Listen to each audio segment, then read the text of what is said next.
Assalamualaikum dan selamat petang kepada anda semua. Apa khabar penonton setia Hawa? Kita harapkan anda sentiasa ceria dan bergembira untuk hari-hari anda. Dan bersama saya Derina dan juga Ezai Syam, kita bersiaran secara langsung di studio C Suka TV dalam program Bual Bicara Hawa, inspirasi wanita masa ini, wanita luar biasa. Dan seperti biasa, kami berdua akan menemani anda bermula jam 5 hingga 6 petang di saluran 116 MyTV, ataupun anda boleh muat turun aplikasi MyTV mana-mana untuk menonton kami secara langsung di mana-mana sahaja anda berada. Jadi kalau anda ada tab ke, ada telefon bimbit ke, boleh muat turun sahaja dan boleh tengok kami di mana-mana sahaja.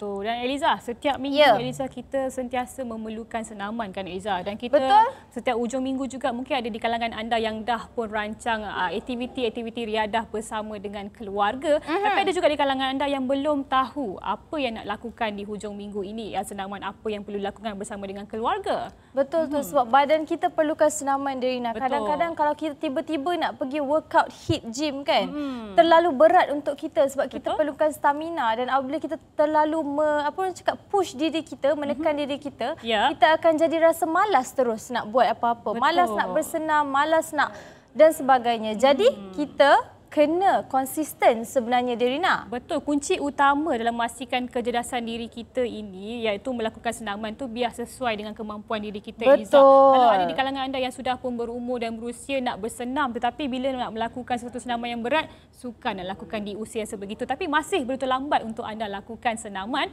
Di antara senaman yang paling mudah dilakukan ialah brisk walking. Betul. Dan juga untuk pengetahuan penonton, pada 14 Oktober, ia merupakan Hari Sukan Negara. Jadi Hawa ada sediakan sesuatu yang ingin dikongsikan mengenai senaman yang paling efektif dan paling mudah, iaitu manfaat senaman berjalan pantas, iaitu brisk walking, dalam segmen Warta Ilmu.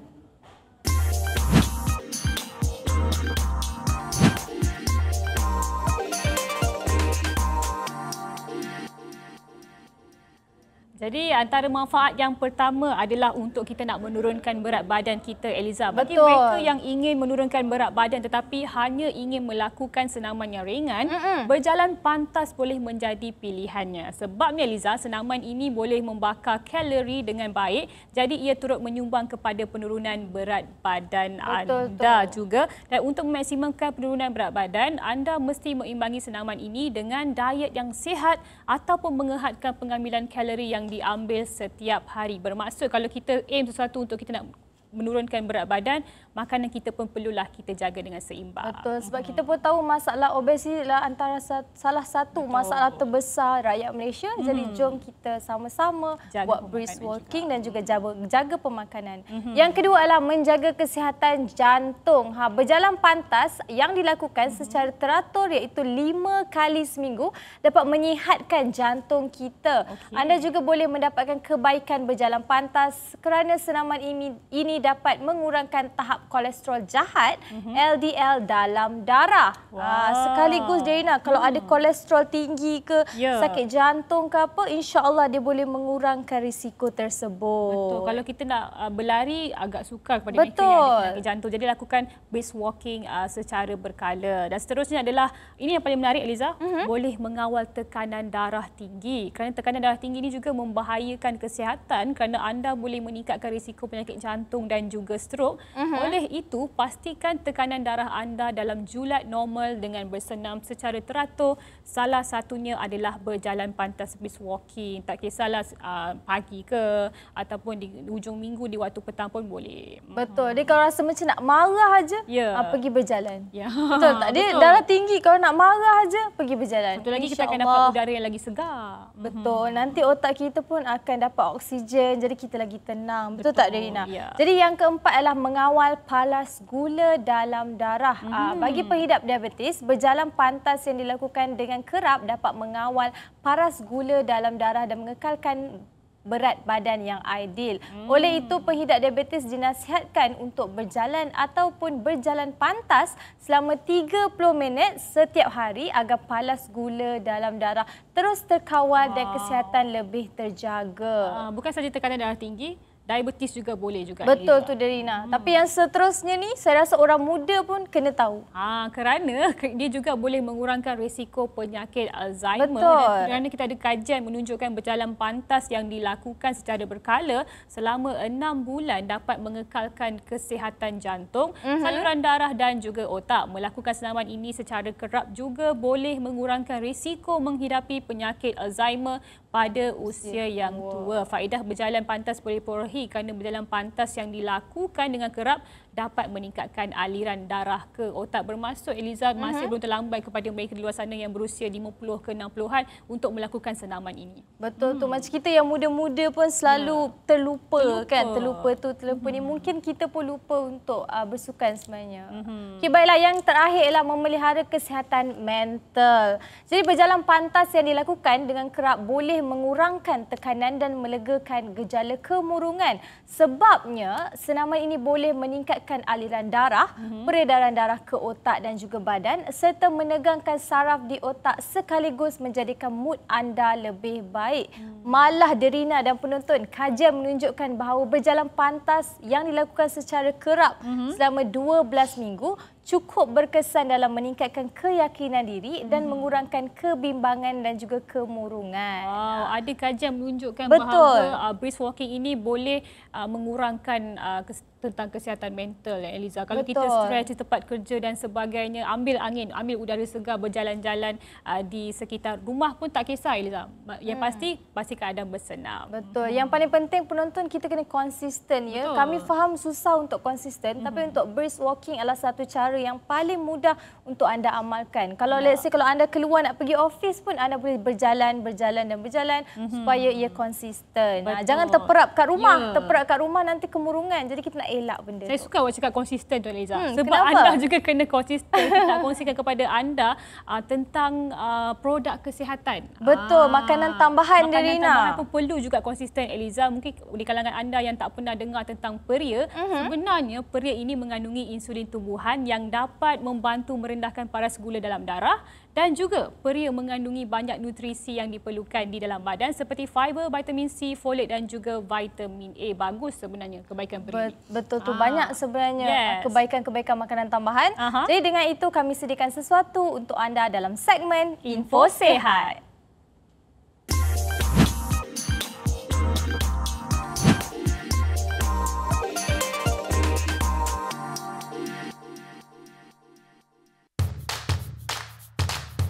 Tawaran hebat Suka Shop.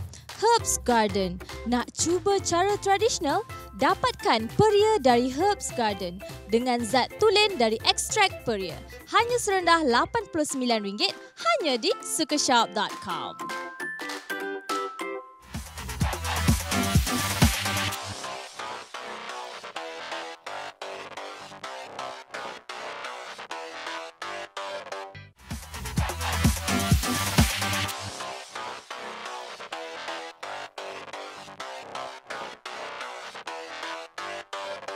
Kembali lagi bersama kami dalam program Buat Bicara Hawa. Eliza, kalau minggu lepas kita bercakap tentang gadget, pemusnah atau penghubung, tentang anak-anak tu kesannya bagaimana, dan orang kata isu kanak-kanak ni memang tidak pernah habis. Betul, sebab kita tahu memang zaman sekarang ni zaman teknologi.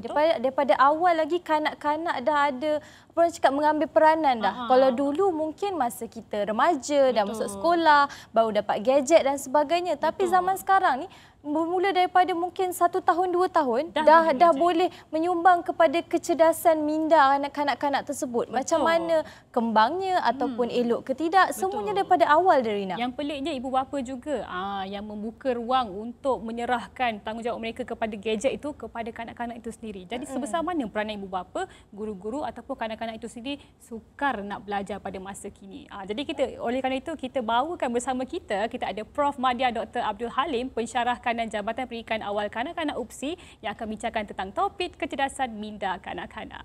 Assalamualaikum, Prof. Waalaikumsalam warahmatullahi. Apa khabar? Sihat ke? Alhamdulillah, sihat-sihat. Alhamdulillah. Petang ni pun tak hujan. Betul-betul tak hujan. Betul, biasa hujan kan?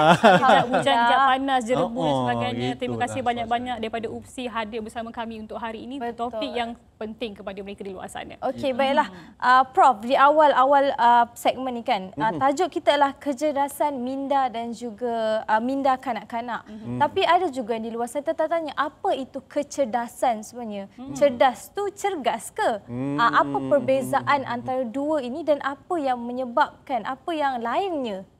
Cergas dan juga cerdas. Silakan Prof. Jadi bila kita melihat perkataan cerdas ya, dia lebih ke arah pembangunan kognitif lah kanak-kanak. Maknanya ialah bagaimana minda kanak-kanak itu akan berkembang. Itu yang konsep kata minda sel saraf berhubung, sel saraf berhubung. Itu ialah bermulanya di mana minda anak-anak ini ya, kalau daripada bayi itu sehinggalah dia mencapai umur 6 tahun tu, salah satunya ialah perkembangan kognitif ataupun kecerdasan mindanya. Dia akan mengalami satu keadaan yang sangat drastik. Dan di situlah pentingnya kita untuk memahami dan menjalankan aktiviti-aktiviti yang bersesuaian kepada minda ataupun kognitif kanak-kanak ni. Okay, jadi Prof setuju tak dengan saya bahawasanya zaman sekarang ni kanak-kanak di awal usia pun memang sebenarnya kita dah corakkan macam mana kecerdasan minda diorang. Yes, betul betul. Tak? Kadang-kadang bila kita lihat anak-anak ya, especially apabila mereka berkembang dengan menggunakan tools yang pelbagai. Contohnya gadget kan. Tadi pun kita dah faham bahawa gadget antara elemen yang memudahkan kanak-kanak ni menyukai sesuatu. Dan apabila pendedahan tu diberikan awal, sebenarnya memberikan banyak kesan sama ada baik ataupun buruk, yang sedikit sebanyak mematangkan mereka dan memberi mereka banyak aktiviti-aktiviti baru yang selama ni mungkin zaman kita tak pernah pun kita rasa. Tapi bagi mereka dia dah boleh explore ataupun meneroka dengan lebih banyak dan kerap. Okey, kita melihat juga situasi yang berbeza-beza, Prof. Ada mungkin di kalangan di luar bandar, ada juga mereka yang tercicir daripada pendidikan. Dan kita lihat di bandar pula mereka ada ibu bapa yang lengkap serba-serbi dan kadang-kadang masa yang tidak cukup. Jadi seawal usia yang bagaimana untuk kita titik beratkan, untuk kita memberikan cakna lebih cakna kepada mereka untuk perkembangan minda itu. Bagaimana? Sebab kalau ikutkan perkembangan setiap kanak-kanak ni dia berbeza-beza dan kita boleh kategorikan mereka sebagai insan yang unik lah. Tapi kita perlu lihat bahawa apabila kita memikirkan kecerdasan minda, dia juga akan berkait dengan emosi dan dia juga berkait dengan fizikal. Jadi kesemua itu perlu digerakkan bersama-sama.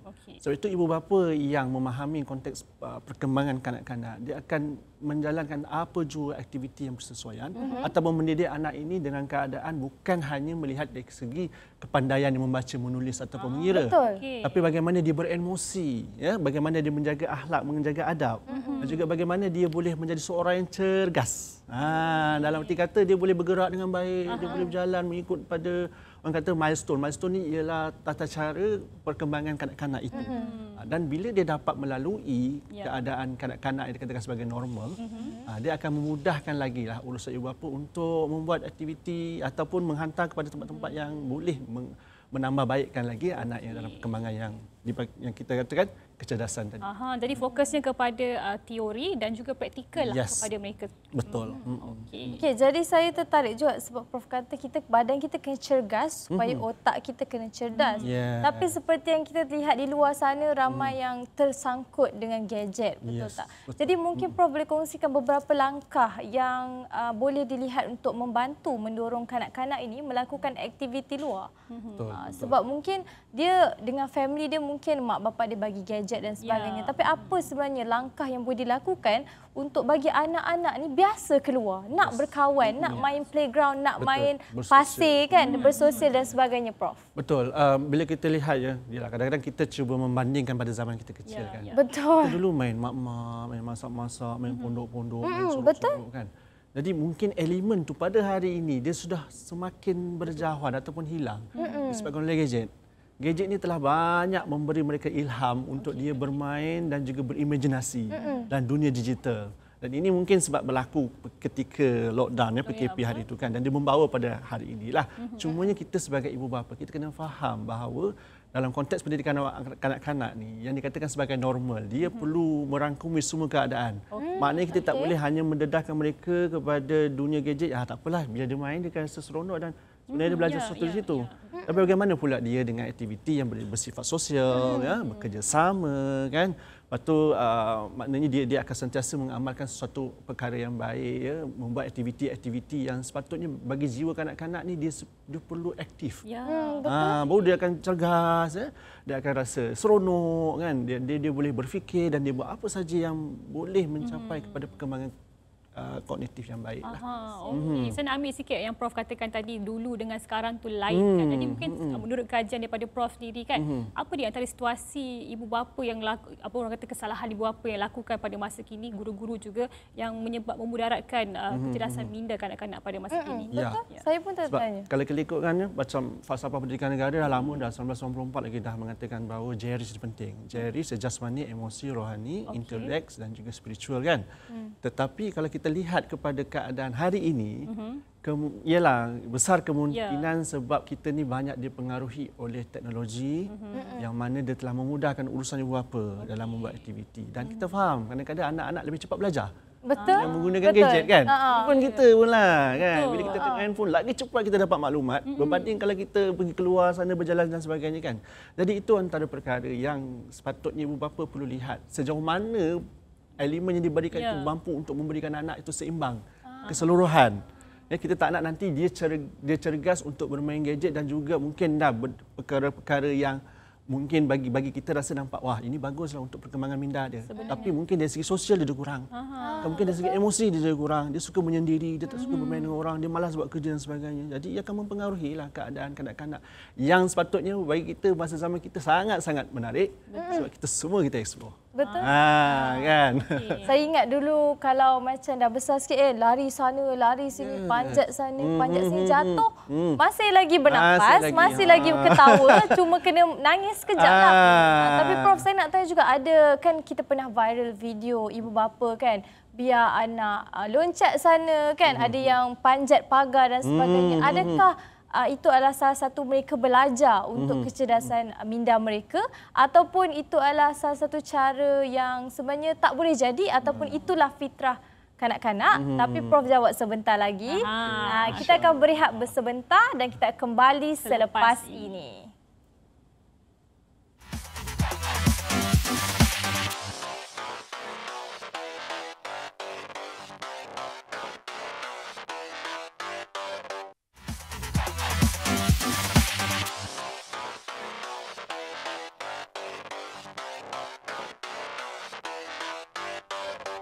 Masih lagi bersama kami dalam program Bual Bicara Hawa dan kita masih lagi bersama dengan Prof Madya kita untuk topik kecerdasan minda kanak-kanak. Tadi Eliza ada katakan sesuatu yang sampaikan soalan. kepada Kita recap balik soalan tadi. Saya nak tanya pada Prof. Ada juga video ibu bapa yang biar anak-anak panjat pagar dan sebagainya kan. Sebenarnya aktiviti-aktiviti macam tu bagus ke Prof untuk kecerdasan minda anak-anak? Sebab mungkin sepatutnya kita kena biarkan ataupun kita perlu hentikan, Prof. Silakan.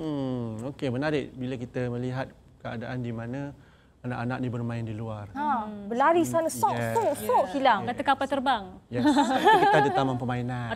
Taman permainan. Kadang-kadang taman permainan dalam rumah pun ada. Betul. Cumanya sekarang, adakah benda tu perlu dibiarkan ataupun perlu dikawal? Kan? Sebab kalau kita melihat pada hari ini, ya, situasi dia agak sedikit berubah, di mana kebanyakan kanak-kanak lebih selesa untuk berada di rumah, bermain handphone dan sebagainya, kan. Tapi ada juga di kalangan ibu bapa yang sangat mempertahankan untuk anak jangan main handphone, pergilah main kat luar, kan. Betul, ada juga. Jadi dalam keadaan begitu, pemantauan paling penting. Sebab kita tak nak, tak apalah dia nak kuat biarlah dia panjat pokok, dia nak kuat biarlah dia guling-guling, kan. Dia buatlah lompat dan sebagainya, kan. Tapi kadang-kadang kita tak tahu situasi dan keadaan tersebut. Kadang-kadang taman permainan ada yang bahan yang berkarat, ada yang ekstrim, kan, ada yang mungkin boleh menyebabkan kecederaan dan sebagainya. So faktor-faktor pemantauan dan kawalan itu penting. Kita jangan konon-konon kita bawa dia pergi main dekat padang. Tapi kita tengok handphone, anak tu seorang-seorang. Itu sering berlaku kadang-kadang. Membiarkan anak kononnya bermain tapi bermain kesorangan. Jadi apabila berlaku kecederaan, apabila berlaku macam benda-benda tajam, tercocok, kan, mengibatkan kecederaan dan sebagainya, akan memberikan masalah. Jadi penting untuk ibu bapa bila dia memahami untuk membawa anak-anak keluar, dia perlu bersama-sama. Kita tak nak anak tu nampak cergas, tapi mak bapak tak cergas. Tidak memberi. Tidak memberi dan tidak juga memantau dan sama-sama belajar, sama-sama memahami keadaan tersebut. Jadi sebenarnya boleh apa yang saya katakan tadi, boleh, cuma kita boleh. perlu sentiasa memantau apa yang mereka pemantauan lakukan. yang baik lah. Okey, kalau dikatakan persekitaran permainan dan juga interaksi dengan rakan sebaya, dia sebenarnya membantu perkembangan minda kanak-kanak tersebut. Betul. Adakah Prof setuju ataupun bagaimana kita nak mengenal pasti bakat ke mana arah anak-anak itu? Ya betul. Pengaruh kawan ini cukup besar juga dalam jiwa kanak-kanak. Seperti kadang-kadang dia suka kawan dia, contoh Aiman suka Ali, contohnya kan. Ali ni bagus sebab dia pandai melukis. Dan dia nak belajar melukis. Okey, Abu ni bagus, dia pandai berlari, laju lari dia. Saya nak belajar lari macam dia. Kan? Jadi setiap karakter kawan-kawan ni kadang-kadang boleh mempengaruhi diri dia.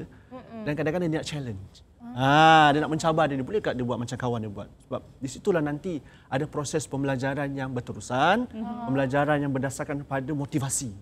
Sebab semangat ni kadang-kadang perlu dipupuk di kalangan anak-anak supaya dia rasa tidak terlalu selesa dengan apa yang dia ada. Okay. Sebab itu kalau orang yang hebat, orang yang cemerlang, dia sentiasa ingin mencari orang yang hebat di kalangan yang hebat untuk dia belajar macam mana orang tu menjadi hebat. Di situ dia kena dipupuk pada anak-anak ni untuk bersosial. Sebab itu anak-anak dihantar ke tadika, sebab itu anak-anak ni bawa ke taman permainan, berjumpa dengan jiran-jiran, berjumpa dengan sanak saudara. Sebab di situ nanti dia orang akan belajar. Satu dia belajar mungkin dari segi sopan santun, adab dan sebagainya. Dan yang kedua dia akan belajar bagaimana dia untuk memahami keadaan orang lain yang mungkin di situ boleh memberi dia sesuatu kekuatan ataupun kemahiran baru. Yang mana mungkin itulah kemahiran yang dia akan bawa sampai bila-bila. Okey, Prof, saya tertanya-tanya, apakah antara elemen lain yang menyebabkan kepada kecerdasan minda selain daripada berinteraksi dengan antara satu sama lain, Prof? Yes, selain kita melihat bagaimana interaksi itu dapat membantu mereka meningkatkan pembenaran kata, beremosi, dan juga dapat memberikan semangat untuk mereka membuat sesuatu yang baik dan sebagainya. Mereka anak-anak ini juga boleh belajar melalui persekitaran. Dia melihat keadaan alam yang cantik, melihat kepada keadaan kampung yang bersih, contohnya kan. Melihat pada orang-orang yang lalu lalang, melihat kepada haiwan-haiwan, peliharaan dan sebagainya. Di situ akan menimbulkan perasaan kasih sayang, menimbulkan perasaan cintakan alam, ataupun menimbulkan perasaan civic. Kesedaran sivik kan? Sebab kadang-kadang kesedaran sivik ni kita tak berapa nak kaitkan dengan minda kanak-kanak. Bila mana kita lihat kalau orang tu buang sampah, biarlah dia buang sampah. Kan? Saya pun kan. Jadi ibu bapa bila orang tak ada buat kalau orang tu buat salah, ibu bapa kena terangkan tak boleh buat macam tu. Dan dia kena jadi role model untuk membantu anak-anak ini memahami sebenarnya kehidupan kita tak macam tu. Kita perlu menjadi seorang yang baik. Jadi pemantauan ibu bapa untuk dari segi percakapan, dari segi perlakuan, dari segi tidak tanduk anak-anak ni memang dia menjadi salah satu karakter utama. Betul. Untuk membesarkan anak dalam keadaan yang sepatutnya bagi diri dia untuk memahami. Sebab kanak-kanak sekarang dia sangat bijak. Dia akan bertanya dan terus bertanya dan jawapan perlulah tepat. Kalau tidak nanti dia akan tertanya-tanya. Betul. Dan memberikan satu persepsi yang salah. Kan? Bila dia tertanya-tanya tu dia akan mendengar orang sekeliling bercakap dan dia ambil. Dan bila dapat soalan tu dia akan jawab sendiri. Sebab saya perasan tahu kanak-kanak zaman sekarang betul Prof cakap bijak. Bila kita cakap sesuatu walaupun kita cakap secara diam ataupun secara lembut yang tak nak didengar pun akan terkeluar daripada mulut mereka juga sebenarnya. Betul. Itu menjadi satu masalah bila mana dia belajar benda yang tak baik. Betul. Dan itu yang senang dia sebut. Berbanding benda kita ajar baik. Bila dia satu benda baik, itu yang dia suka sebut. Sebab orang kata jangan sebut, dia kata seronok. Dan juga ibu bapa adalah orang yang pertama mereka contohi, mereka suka belajar benda baru pun dan tiru benda baru pun daripada ibu bapa juga. Sebab itu ibu bapa perlu jadi role model yang baik untuk anak-anak. Betul. Kalau tidak nanti anak-anak akan terbiar, akan mengikuti orang yang salah dan akan teruskan dalam kehidupan yang tak baiklah bagi diri dia. Okay, mungkin untuk terakhir ni Prof boleh beritahu kepada penonton ataupun ibu bapa pesanan untuk ibu bapa di luar sana yang mungkin terlalu mengawal anak-anak ini sehingga tidak mementingkan kecerdasan dan juga kecergasan mereka. Tidak melihat. Okey, kita melihat bahawa pelbagai teori, pandangan dan sebagainya menyatakan bahawa penting untuk kita memahami bahawa kecerdasan dan kecergasan sangat penting dalam diri kanak-kanak. Betul. Dan kita perlu sedar bahawa anak-anak ini dia ada potensi tertentu. Betul. Dan kita jangan rasakan bahawa bila dia akademik dia tak bagus, emosi dia tak bagus. Kan? Tubuh badan yang tak sihat ataupun fizikal yang tak bagus. Jadi kita boleh mencari peluang di manakah kehebatan anak ini supaya dia boleh explore. Sebab apa yang penting sebenarnya bila anak-anak ni berjiwa baik, berminda baik dan sebagainya. InsyaAllah dia akan membawa dan memimpin dia untuk jadi seorang yang baik dan insyaAllah akan membantu kecergasan minda dia untuk jadi Betul. Ibu bapa dah cerminan kepada anak-anak itu sendiri. Jadi sentiasa ambil peranan untuk memberikan mereka ruang mengeksplor dunia mereka, dunia baru mereka. Dan Baiklah, kita nak ucapkan terima kasih kepada Prof kita kerana sudi hadir untuk hari ini untuk topik yang agak penting untuk mereka manfaatkan. Terima kasih banyak-banyak. InsyaAllah lepas ni kita jemput Prof untuk topik yang lain dan InsyaAllah boleh. Baiklah, kita nak berehat sebentar. Kita akan kembali selepas ini.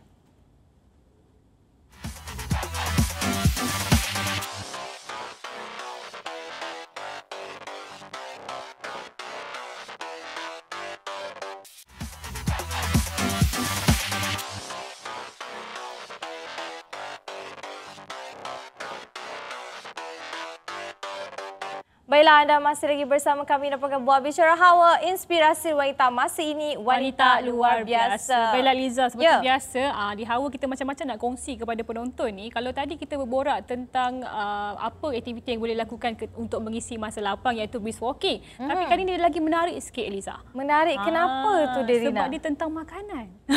Oh, maksudnya dia aktiviti yang boleh dilakukan oleh wanita-wanita kat luar sana? Ya. Dekat rumah? Dekat rumah. Dalam dapur? Boleh juga.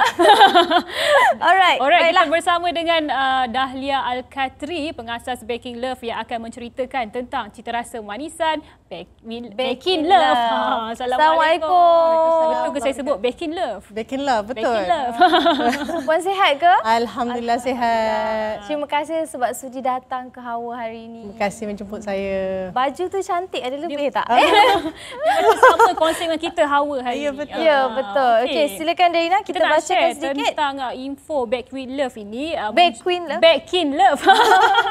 Yang menjual produk premix yang merupakan campuran bahan-bahan kering yang telah diukur dan dicampur dengan porsi yang tepat dan memudahkan lagi proses pembuatan biskut, cupcakes dan juga manisan yang lain. Jadi ini adalah pendekatan yang lebih praktis dan juga cepat nak dibandingkan dengan mencampurkan bahan-bahan yang terpisah dari awal. Macam saya sendiri pernah kongsikan Puan Dahlia dulu masa awal-awal Hawa dulu. Saya pernah kongsikan, saya nak buat kek, dia jadi bantat sebab saya mungkin salah adunannya kan. Dia nak cari perkara apa yang paling mudah sekali nak buat. Jadi kita bersama dengan Puan Dahlia untuk topik ini. Okey, untuk di awal ni mungkin boleh kongsikan sedikit tentang perniagaan Baking Love ni. Apa dalam ni sebenarnya? Okey, sebenarnya Baking Love ni kami menciptakan ekosistem untuk baking. Salah satu caranya ialah menerusi produk premix kami ni. So ada 9 produk untuk launching kali ni. Ada vanilla cupcake, ada cookie, ada cinnamon roll, ada macaroon. Ada premix macaroon juga. Macaroon? Ya. Yang fresh macaroon. Yang paling susah nak buat tu. Ya, Yang kamut. Gitu. Ini campur air je. Oh, senang. Jadinya konsep kami ni tak nak pakai mixer. Saya pun paling malas untuk mengemas lepas baking. Betul. Jadinya satu mangkuk sudu itu saja. Jadi tak payahlah beli mixer yang besar 7-8 ribu tu Puan. Tak perlu nak beli bahan yang berbeza di setiap kedai. Tak perlu. Satu, all in one. Betul. Wow. Tapi kan, idea ni adalah salah satu idea yang baru sebenarnya. Biasanya kita pergi ke kedai untuk beli barang yang berbeza untuk buat satu batter ataupun adunan. Tapi Baking Love, dia dah sediakan adunan tu. Di mana datangnya idea, Puan, nak adakan yang something yang mudah begini sebenarnya? Okey, saya selalu mendapatkan soalan ni. Apakah anda baker? Ya. Saya kata saya bukan baker. Kerana itulah saya buat produk ni. Jadinya saya sebelum ni saya memang bekerja. Wanita bekerja, saya ada anak, saya ada keluarga. Dan saya sentiasa nak membuat sesuatu untuk diorang. Especially bila hari jadi, ada event keluarga. Kita kalau beli perasaan dia tak sama. Betul. Kita kena buat, tapi nak buat masa kekangan usaha nak mengemas tu semua. Jadinya dari situlah tercipta idea nak buat produk Baking Love. Betul, ini satu inovasi baru nak membantu mereka-mereka luar sana khususnya kepada mereka yang bekerja, boleh bekerja tapi nak makan. menjimatkan masa lah. Derina ni kalau ada kat rumah ni kan kita buat sendiri. Jadi perasaan tu makan habiskan. Habiskan. Ni mak buat ni macam tu. Jadi perasaan tu lain sebenarnya. Dan selain tu untuk peniaga juga. Baker-baker. Maknanya ada baker-baker home baker yang mungkin kepakaran dia pavlova, brownie. Dia dah ada customer base 2,000. Customer dia, pelanggan dia nak produk baru. Betul. Dia tak ada masa nak buat R&D dan sebagainya. Dia memudahkan semualah baker. Ya, betul. Okey, kita tanya juga ramai yang dah membuat perniagaan menjual manisan ni. Jadi kita nak tanya untuk Baking Love, apa keistimewaan atau keunikan yang ada kat sini? Kami sebenarnya menolong dan membantu orang-orang yang buat perniagaan manisan. Bukan pesaing. Macam saya cerita tadi, ada baker yang memang dia dah produce pavlova, brownie, kepakaran dia meringue. Jadinya dia nak buat produk lain. Ramai yang nak buat cinnamon roll, tapi dia nak buat R&D sampai benda tu sedap, susah. Jadi dengan premix ni dia sekali tu senanglah dia nak buat dan dia boleh jual, dia boleh niaga. Jadi ni kalau kami terima tempahan, kami biasa akan memberikan kepada baker-baker yang dalam network, dalam ekosistem kami. Dan premix tu daripada kami. Jadi memudahkan. Jadi esok dia nak buat Victoria sandwich cake. Next day dia buat cupcake. Dia dapat order 200 cupcake. Dia tak sempat nak buat dari scratch. Dengan premix lebih cepat. Menarik sangat. Kalau anda boleh lihat di depan ni pun, di meja kita ada cupcake dan juga kotak premix itu sendiri. Kat depan tu ada vanilla cupcake mix. Mesti anda tertanya macam mana rasanya, tapi tunggu sebentar Kejap lagi. Sebab kita tak boleh makan, tapi kita kena berboraklah dulu kan, nak tanya lagi pada Puan Dahlia ni. Saya nak tanya, mana datangnya idea premix ni? Sebab saya rasa ini satu idea yang baru. Biasa orang jual, macam cakap, biasa orang jual memang bukan premix. Lepas tu yang ini premix dah memudahkan.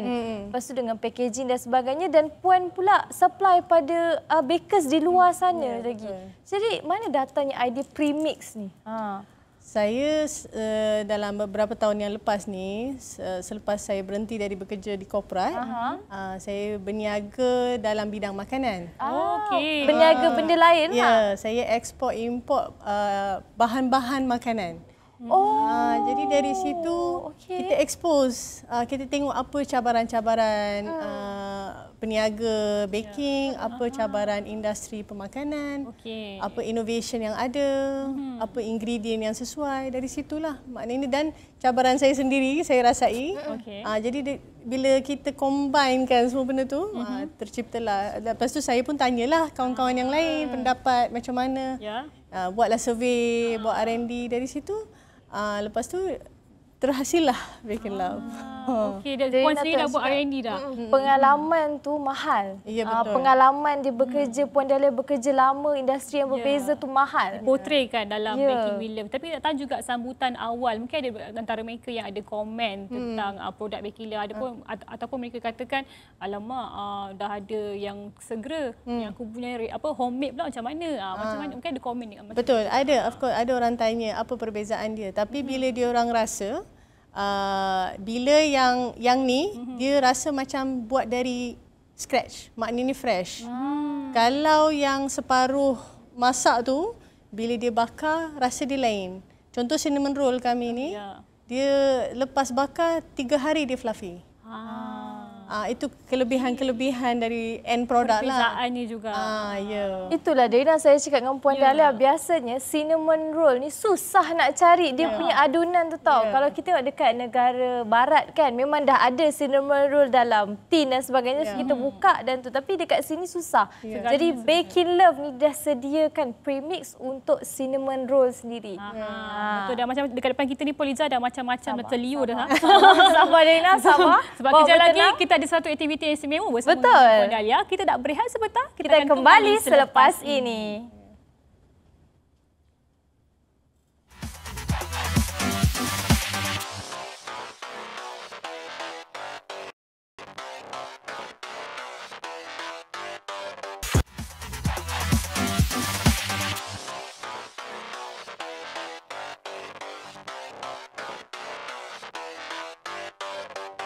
Masih lagi bersama kami dalam program Bual Bicara Hawa. Ini bermaksud kita dah berdiri ni. Kita nak kena makan kan, Liza? Belum. Saya dah sabar. Awak ni asyik makan je. Sebelum kita makan, kita kena buat dulu. Sebab saya tertanya-tanya, betul ke Puan Dahlia cakap kita tak perlukan mixer dan sebagainya untuk buat premix ni? Dan betul ke kita akan nampak handal bila kita gunakan premix daripada Baking Itu Love ni? yang paling penting. Betul. Dan kita nak buat sesuatu aktiviti bersama dengan Puan Dahlia dalam segmen Tak cuba, tak tahu.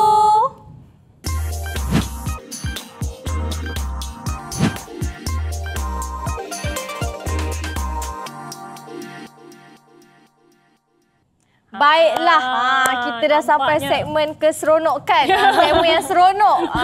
Okey, jadi Puan Dahlia, sebelum kita mulakan, kita nak tanya dulu lah. Apakah tips kepada ibu-ibu di luar sana kalau nak buat kek ni? Tips je. Anda tahu salah buat kan, takut tak jadi kan? Jadi mungkin Puan Dahlia boleh bagi tips kat mereka. Okey, boleh. Saya bagi satu untuk cupcake. Kalau untuk cupcake ni, bila isi batter tu, jangan bagi penuh. Kena bagi ruang sikit pasal dia naik tu ada ruang. Itu satu. Okey. Untuk cookie ni, kalau chocolate chip cookie, kalau nak lagi sedap lagi naik, letak coffee powder. Coffee powder. Tu rahsia tu. Alamak, dah bagi dalam Lagi naik tu macam mana? Lagi rasa dia, coklat dia lagi macam Ini adalah rahsia baru dia nak. Okey, saya nak tanya juga, dekat depan kita ada macam-macam produk. Mungkin antara mana yang paling best seller? Okey, best seller kita untuk orang yang beli nak pakai dekat rumah, NYC cookies, chocolate cookies kita. Chocolate cookies Ya, untuk orang yang berniaga, cinnamon roll. Cinnamon roll memang tu. Okey, ada promosi. Nampaknya saya ada plan untuk berniaga lepas ni. Boleh. Okey, Puan Dahlia, kita nak mulakan aktiviti untuk hari ini. Kita nak buat apa? Kita nak buat cupcake. Kita nak buat cupcake. Okey, jom kita mulakan. Ini je peralatan dia. Okey, satu mangkuk ada air. Satu sudu ada air di dalam mangkuk ni ya. Okey, baiklah. Lepas Selain tu pada pakai sudu, pakai senduk lah. Ya. Boleh. Lepas tu campurkan semua cairan. Jadi ni ada 2 telur, 2 biji telur. Masukkan dalam air tadi. masukkan macam tu saja. Minyak 175 Okey, 175 Ikut gram. je step by step dalam kotak tu dah ada. Sebab dekat kotak ni Eliza dia dah bagi tahu step-step ada step by cara-cara step nak dia. buat cupcake. Sangat jadi memudahkan. Ya, jadi sorry. Serius. Jadi setiap produk ni tambah 2 atau 3 bahan. Ni kacau je cairan dia. Kacau je. Kerja awak senang je. Campur air, minyak dan juga telur. Kalau nak pecahkan telur, boleh tu. Okey, kalau dari segi macam isi padu berapa banyak yang perlu dilakukan, diletakkan pun dah ada dalam ni 500 gram ni. Ini apa nama dia? Dia punya jumlah untuk 500 gram. 500 gram. Masuk 1 kilo kek. 1 kilo 1 dia. kg. Ni untuk cupcake. Ni untuk cupcake. Jadi akan dapat 20 cupcake macam ni. 20 cupcake 20 ikut besar ukuran paper ni. Kalau kamera boleh tengok, nanti bila kita dah kacau dia akan jadi macam ni ya. Nampak tak? Allah. Dah bau dah Liza. Dah wangi dah. Macam tu telurnya. Hanya perlu letak saja, kacaukan 3 bahan tadi. Dan dia jadi macam ni. Lepas tu Puan Dahlia kita buat apa? Tambah tepung. Itu je. Kita gaul-gaul je. Gaul-gaul je. Ni risau ya kalau tak pandai gaul ni. Marah ibu saya. Marah ibu saya. Sebab tu kita buat 9 minit. Sangat mudah. Tapi nak kita buat 1 jam nanti. Jadi boleh gaul. Okey. Okey, ini Marah cupcake ibu saya cara Boleh pegang. ke? Masuk saja. Masuk Mudah saja. saja. Ni saja step dia. Okey, gaul-gaul sehingga dia sebati lah. Sehingga sebati. Lepas tu Boleh bakar. tuang, bakar. Wow, Itu saja. sangat mudah. Memang sangat mudah. Kalau untuk baik-baik. Kalau cookie. Satu inovasi yang baru ni Eliza. Jadi kalau cookies lagi senang, tambah butter je. Butter dengan telur. Minta maaf tuan-tuan dan perempuan kalau ada bunyi apa-apa tu bukan daripada TV anda tapi daripada keadaan studio kami. Guruh ya di luar. Memandangkan musim hujan ni. Ya. Okey, saya nak tanya juga apa di silakan antara Dina. cabaran kan nak menjual produk di pasaran seperti Baking in Love ni? Pasal kami pun baru maknanya lebih banyak perlu informasi pasal Baking Love ni kena sampai kepada lebih ramai orang di luar sana. Macam ni contohnya. Bila orang nampak baru dia percaya. Mudah. Maknanya dengan cara ni, macam ni je, terus siap. Ya, dan informasi. bantat proof. Ya. Itu yang paling penting. Nak sampaikan informasi kepada mereka ni. Bukan kita nak mudahkan ibu-ibu dekat luar sana, para-para isteri-isteri dekat luar sana. Wow, Derina, bau dia sangat memberangsangkan ya. Walaupun belum Cuba. dibakar tapi bau dia sudah memberangsangkan. Kejap lagi kita bakar. Saya rasa producer kata muka saya tak boleh settle ni sebab bau dia. Ya Allah ya Tuhan. Kacau je, saya nak makan je. Alhamdulillah. Macam tu je. Kalau dah hasbati, tuang. Tuangkan saja. Kalau nak canggih sikit boleh pakai ice cream scoop. Kalau nak tak ada, pakai ladle, soup ladle pun boleh. Apa-apa Puan yang Dahlia ni boleh campur dengan sprinkle ke chocolate chip boleh tak ke? chocolate chip, boleh letak blueberry, boleh letak macadamia nuts, almond, ikut selera masing-masing. Kreatif Ni nak masing-masing. minta bawa balik boleh nak bayar boleh, sila. Macam tu je. Macam Siap tu dah. saja Derina. Okey, kalau kamera boleh lihat batter yang saya dah pukul secara gebu ya, jangan main-main. Silakan. Kamera. Nampak tak? Nampaklah pandainya awak masak macam tu. Nampak tak? Lepas tu orang tak perlu tahu ni Tak perlu premix. tahu. Ya, betul. Yang paling penting tips dia, hapuskan bahan bukti, kotak buang dulu. Boleh buat dekat rumah mak mentua nanti. Okey, Puan Dahlia saya tanya juga, Puan Dahlia juga ada buka kelas kan? Jadi macam mana nak sertai kelas tu ataupun ada spesifik untuk mereka-mereka yang dalam Baking in Love ke macam mana? Untuk kelas kanak-kanak memang kami ada beberapa kelas dalam bulan Oktober ni sendiri. Boleh masuk dalam Instagram kami, Baking Love My, Baking Love My. Untuk kelas wanita, kami akan ada launching program merintis wanita peniaga dalam bidang bakery. Minggu depan insya-Allah di Invest Selangor.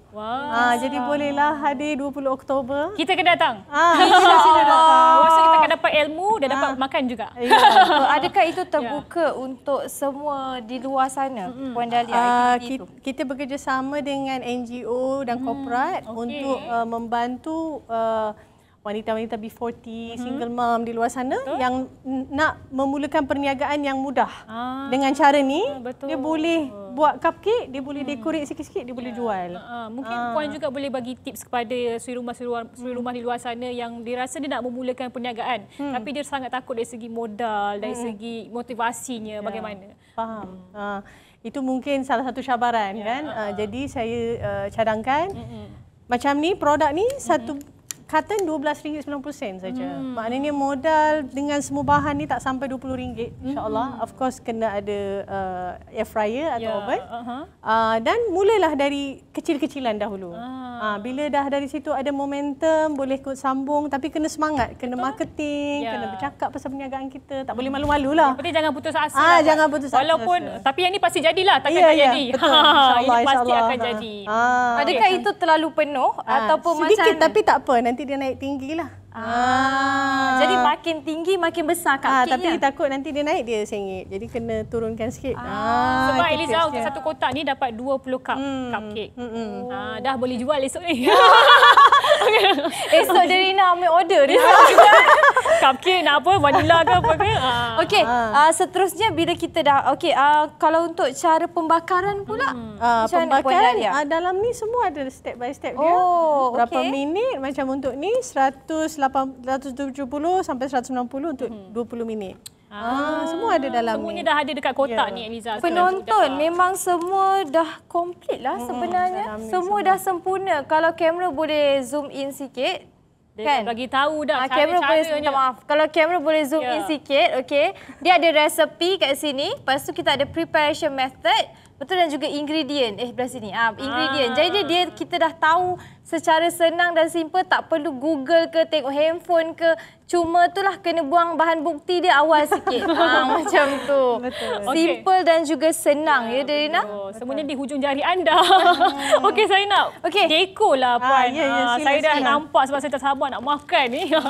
Okey, ini adalah cupcake. Cupcake dulu. Vanilla tadi. Ya, betul. Okey. Saya cuba Bagilah Puan Dahlia buat dulu. Tak apa, lilit. Lilit di tangan. Dia Oh, ajar macam juga. tu. Kalau saya masuk silakan. kelas pun akan diajar untuk lilit. InsyaAllah. Silakan.